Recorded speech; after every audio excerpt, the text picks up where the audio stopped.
Hey everyone, welcome back to my channel. Today we're doing a spring nail set. This is my inspiration picture, and let's just get right into it.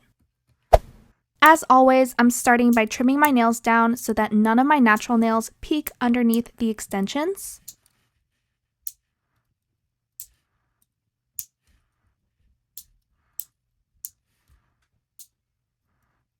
Then I'm going to file them down to smooth out any jagged edges from clipping. I'm using a glass hand file for this, but you can use any hand file that you have. Next, I'm going in with the cuticle remover and applying that to my cuticle area. I'll let it sit for about 10 seconds before pushing everything back with a metal cuticle pusher. This helps lift all the dead cuticle off of the nail plate, which is super important for good retention and preventing lifting. This part is optional, but I also like to trim the excess cuticle just a little bit. I just like to nip off any excess that's sticking out. And if you're not comfortable doing this, you can totally skip this. It won't affect your retention at all. Next, I'm going to buff my nails using a small buffing block to remove the shine. You can also use a fine grit sanding band with an E-file at a low RPM if you want to speed things up, but I prefer to be a little bit more gentle on my natural nails since I do them so often. This method gets the job done without overfiling.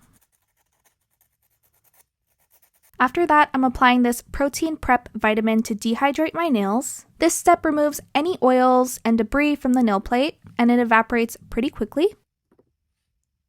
Then I'm going in with the Jello Peel Off Base Coat. This is what allows me to pop off my nails whenever I'm ready. I've had sets last up to 3 weeks with this, and when I want to remove them, I just use the serum that comes with it. If you're looking for longer wear, you can skip the peel off base and go in with a regular base coat and primer instead, but just remember that's going to require a soak off and it's not going to be able to pop off. Now I'm going to start sizing out my extensions. I usually do this step before applying my peel off base, but honestly, the order doesn't really matter. I'm just going to go through and find the tips that fit my nails from sidewall to sidewall. I like to size them so that they sit nice and snug, and I also bring them all the way up to the cuticle since I'm not going to do any type of overlay. I'm just doing a standard application today. These tips are sculpted, by the way. My natural nails have more of a C curve and aren't very flat, so sculpted tips are a must for me. That being said, they also work really well on flatter nail beds too. They're pretty universal. Another reason why I love sculpted nail tips is because they already give that built-in apex look, so you don't actually have to go in with a rubber base or a builder gel on top. Especially for this tutorial, since I'm going straight into the design and I'm not using any sort of builder gel or anything like that, sculpted tips are definitely the way to go for this length. And once I've sized out all of my nail tips, I'm going to take my E-file at around 5,000 RPM with a fine grit sanding band and lightly etch the inside of my nail tips. This just adds a little bit of texture so that they adhere better to the natural nail. Definitely take your time with this step. It makes a huge difference when it comes to retention. Next, I'm going in with my gel to adhere the extensions. I'm using the Diami Feel Good Strong Nail Base and Balancing Clear Gel. It works as both an adhesive and as a builder gel, which makes it perfect for this step. I'm applying the gel to the insides of the nail tips where I etched it, and then I'm applying a small dollop closer to the cuticle to help fill in the gap. Then I place the tip onto my nail at about a 45-degree angle and slowly press it down until the gel spreads to the free edge. And once it's in place, I'll flash cure it under my gooseneck lamp for about 15 seconds to hold it. Then I move on to the next nail and repeat the same process. Apply, place at a 45-degree angle, press down, and flash cure again. And after all the nails are applied, make sure you go in with a full cure using a proper lamp. The gooseneck lamp isn't strong enough on its own, so don't skip that step. This is really important to make sure everything is fully cured, and I like to cure it in my big lamp for 90 seconds. Next, I'm applying a top coat to the underside of my nail extensions to keep them nice and clear. This step is totally optional, but I like to do it sometimes for a cleaner look, and I'll cure that for 60 seconds. Then I'm going to take my hand file and start shaping the nail tips, just smoothing out any uneven or jagged edges and refining the shape to my liking. Then I'm going to take a buffing block and lightly buff the surface of my extensions to remove the shine and add some texture. This will help the gel adhere better. I like to focus mainly on the edges of the extensions, especially around the perimeter, since that's where the lifting usually starts. I'll still lightly go over the center, but my main focus is really on those edge areas and corners. Now I'm going in with my e-file using a small 240 grit sanding band to thin out the cuticle area. This just helps the extensions blend a little bit better with my natural nail. Even though these après tips already have a pretty thin cuticle area, I like to refine it just a little bit more. After that, I'm going to seal my extensions using a small amount of acetone on an oval brush and gently swiping it along the cuticle area I just filed. This helps melt the extensions slightly into my natural nail for a more seamless look. Then I'll wipe everything down with some rubbing alcohol to remove the dust and any remaining oils before going in with any color. For this set, I'm not using any hard gels or builder gels like I said earlier. I'm just going to go in straight with the gel polish. So for my base color, I'm using Satin Barbie from D&D. It's the closest match I have to the inspiration picture. I ended up applying about 4 thin coats, curing in between each coat for 60 seconds in my big lamp to slowly build up the opacity. I applied that base color to every nail except for my index finger. For my index, I went in with a baby blue shade called Pure Cloud from Madame Glam, and I applied 2 coats, curing in between each coat for 60 seconds. Then I mixed 2 yellow polishes together to create a lighter pastel shade for my French tips. I believe these 2 polishes were Honeycomb and Bright Honey. To do this, I like to start by creating a line where I want my French tip to begin. Then I draw a V shape down the nail, connect it back to the smile line, and fill everything in. I usually use a 15mm liner brush for my French tips. It just gives me a lot more control and keeps it steady. I repeated the same process using the baby blue shade on my ring finger as well. Then for my pinky and thumb, I created an ombre. I picked up some of that yellow polish mixture on a small sponge and started dabbing it onto the nail. At the same time, I was using another sponge with a brighter pink shade called Pink Elegance from Madame Glam, and I was just blending those 2 at the same time. I like to build my ombres in layers, so usually what I'll do is I'll sponge on one layer, cure, and then repeat. But I found that the yellow wasn't showing up as much as I wanted to, so I went back in with the polish directly and blended it using my oval brush. And that gave me so much more of an opaque result, which matches the inspiration picture a lot better. Then I took a super thin liner brush, I think this is about 7mm, and I trimmed off most of the bristles from this brush to make it ultra thin, and I used that with some white gel polish from Valentino Beauty Pure to add the stripe details. I made sure to evenly coat the brush and then add those thin lines like in the pictures with the dots to match the design in the photo. At this point, this is what the base of my nails looks like before moving on to the next step. Now I'm going in with a 4-in-1 Glux gel from Macart in the color white. I'm going to roll some of the gel out onto the palette, and using a sculpting tool, I'm going to cut it in about 8 equal size pieces. Once that's done, I'll start placing the pieces onto my nails to build my flowers.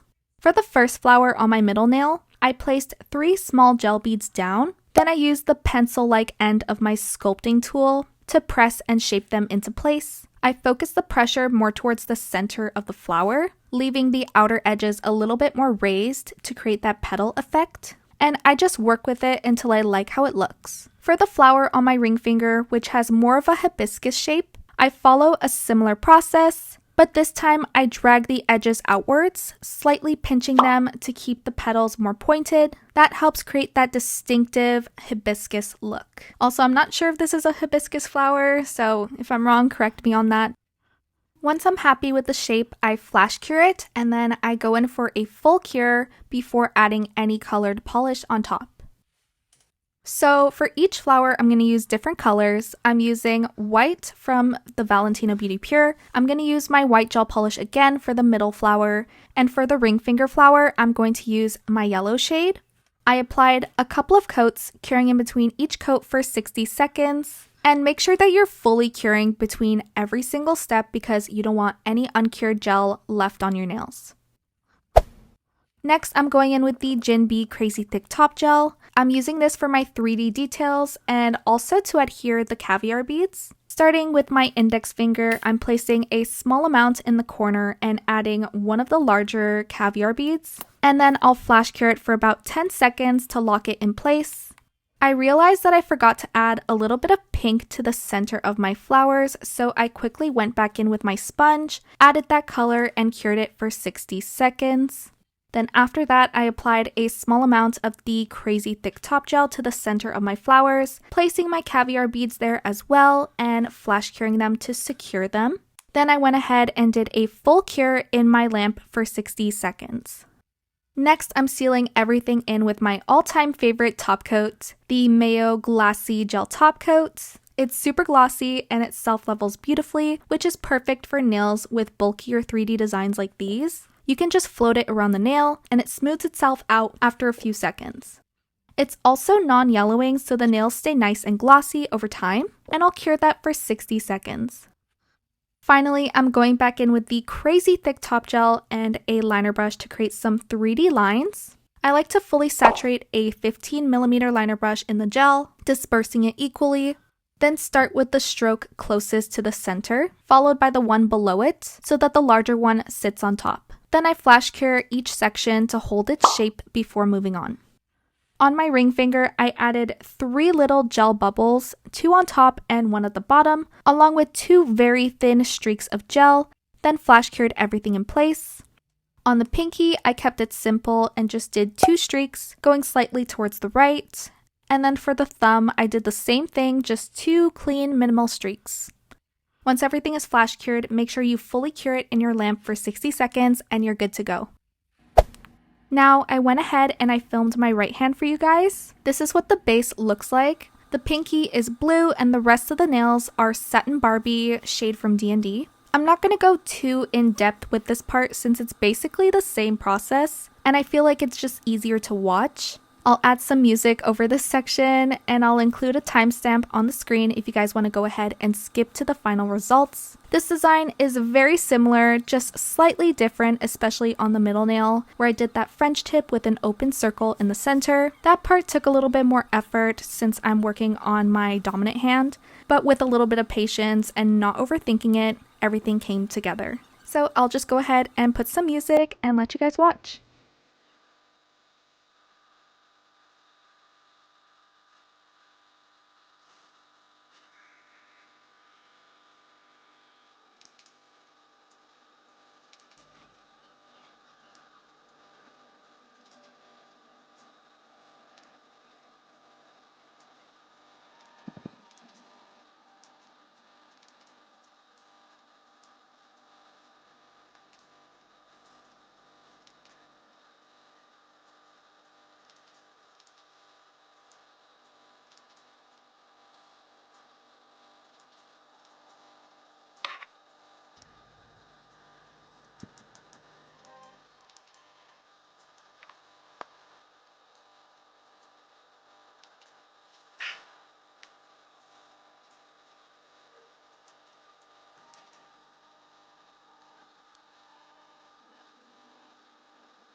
To finish off this set, I'm applying my favorite cuticle oil. This one is the Peach Cuticle Oil from Blossom. It smells amazing and it's super hydrating for your skin and nails.